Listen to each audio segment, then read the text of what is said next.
This video is to show you how to use SSICA 2.0. If you haven't done so, I recommend that you download the SSICA 2.0 app. It is available on iTunes, also in Google Play, and also for Windows. You must have a Windows 10 phone to be able to use SSICA 2.0. So once you download the app, it is free to download. Go ahead and open the app. And once you open the app, you'll have credentials to log in. So what you want to do, you want to make sure you type in your credentials. For the username and password, they are both case sensitive. So if your name is Pete Chavez and the administrator has put your name with a capital P for Pete and a capital C for Chavez, it is critical that both of these letters are capitalized. If they put your name as Pete Chavez, comma, principal, and the principal is capitalized and it does have a comma, it is critical that all letters and symbols are matching the username. The password is also case sensitive, and you want to put in your password. Once you've done that, you have the option to remember me. This is great because if you want SSICA to save your username and password, SSICA can do so. Every user for SSICA is assigned a certain amount of devices. So that means that your administrator may have only given you 1 or 2 devices. So once you log in, SSICA will remember that this is one of the devices authorized to you.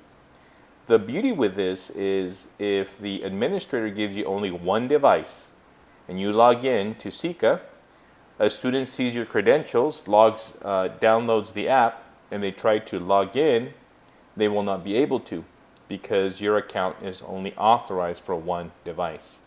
So in this case, go ahead and put remember me. Once you've done that, go ahead and click on login. Once you log in, your buttons will come up. Keep in mind that these buttons are custom-made buttons by your school, by your administrator. And so the buttons you see on my account will be different than what you have on your account. So here you can see some examples of some of the buttons available to me. So exiting bus 45, bullying another student, late to period 1. Also, if you scroll down, sometimes there's more buttons down there. And we also got for going off campus. So let's say, for example, you're going to be scanning students that are going off campus. Go ahead and click on the button. Once you come here, you'll see on the top there are instructions. So you want to read these because the administrator of SSICA for your school can put in here some instructions that might be important. For example, maybe your administrator is looking for a student. So you want to look here to see if the instructions are calling for you to keep an eye out for somebody. But anyways, try to read the instructions all the time. Right below that you have selected button. So here it gives you the button that we're going to be scanning is going off campus. You want to double check that you've selected the right button, because if you're scanning a student for good behavior and you selected the button targeted to first period, then that kid is going to be logged as targeted to first period and not for positive behavior. So always double check your button. Now, once you're here, what you want to do to scan an ID card, all you have to do is click on the big S for SSICA. So you click on it, it goes away, and what happens is now it uses your camera. If your camera does not come up, go ahead and go into privacy in settings and set it to allow. So that way your SSICA app can access your camera. So if it asks you to access your camera, say yes. Also location, you want to say yes.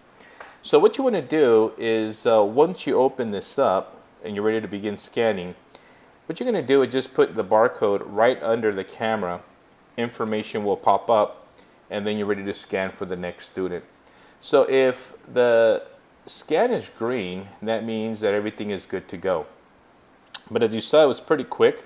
So if you wanted to take a look again on that scan, you could just click on go back, go into history, and then you could actually click on the scan again and you could actually see that last student that you scanned. So we have Diana, her student ID number 753008.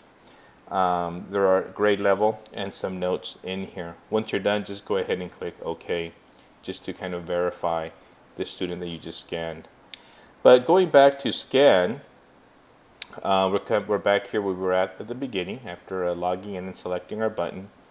So let's say the kid does not have an ID card. For some reason, the student has lost their ID card. So what you're going to do is click on Lookup. You're able to scan now by either first name, last name, or ID number. So here's the thing. If you put in the first name and the last name, it will probably not find the student for you. So you have to put in either the first name or the last name or ID number. So if you're going to be looking for Diana, you can type in Diana. All the students enrolled at your school will begin to come up. Once you find the student that you're looking for, Diana De La Mora, you go ahead and click on the student, and once again the student does come up. So, well, the information is here for you as well. You are able to edit if you like to add in a note, maybe an observation, something that the team needs to be aware of. You just click on Edit. You can come in here and you can type in notes. So for example, a student was defiant in period 2. And so now when this student tries to go off campus, I'm going to select them to be red or invalid.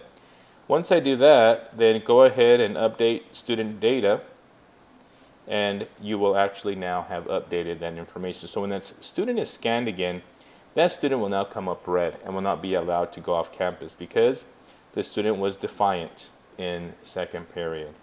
Okay?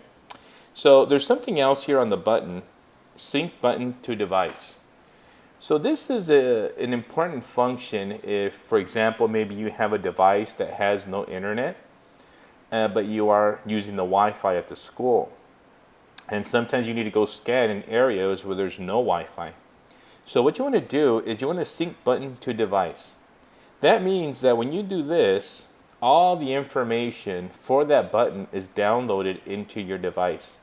So that means that you're able to go scan in the parking lot, for example, where there's no Wi-Fi, and you'll be able to scan and process students. Now once you come back on campus where there's Wi-Fi, it will actually upload all the scans for you. So once the button turns green, that means that all the data has been downloaded into your phone, and now you're good to go to begin scanning in the area where there's no Wi-Fi. If you go into settings, just a couple features here that I want to highlight for you. Sound camera scan, you want to leave that at green. That means that when you scan a student, it's going to give a little beep. And so it's a different beep from a green one compared to a red one, a yellow one, a brown one, or a purple one. So the green one would be a positive sound, while the other ones are going to be a negative sound. So make sure you leave it on for sound camera scan and sound lookup scan. Auto next scan, so what this means is that when you type in a name of a student in lookup and you click on the student name, it will automatically process the student but then go back to lookup. That way you can begin typing in the next student's name. So this is an important function if you have a line of students that don't have an ID card. This is a quick way to process students. Auto next lookup. This is you want to have this one on as well, just for automatic scanning features as well. So have both of them on. Auto next scan, have it on. Auto next lookup on. Now, what you want to do under clear history on logout, you want to go ahead and turn that off. What this does is that by having it off, when you log out, it doesn't clear all of your scans that you've done. That means that you still have access to them. Even if you have it on, basically what happens when you log back in, all those scans will be gone from your device, but they are logged in SSICA.org. So all the work that you've done is still recorded in SSICA.org. But it's just for your records. Maybe you want to have it on, so that way every day you can see the kids that you scan, and you have a little running tally of the students scanned during the day. But if going back a few days is important to you, go ahead and leave that off. But if you want it on, you could leave it on, and it just clears all your scans once you log out. Excuse me. Select barcode format. You want to make sure that you select all of them are on, just like this. SSICA can read quite a bit of barcodes, so just leave all of them on, click on save, make sure they're all selected. If you need to change your password, you can go ahead and come in here and change it as well. So this is a quick summary on how to use a SSICA app. All these functionality is very similar to Android, Windows 10 device. So by looking at this video, it gives you a good idea how to use SSICA. If you do have any questions and you need to answer maybe another question that you may have, feel free to give me a call at 559-393-7322. You could also text me or email me, and I'll be more than happy to answer any questions that you may have. Thank you. Have a great day.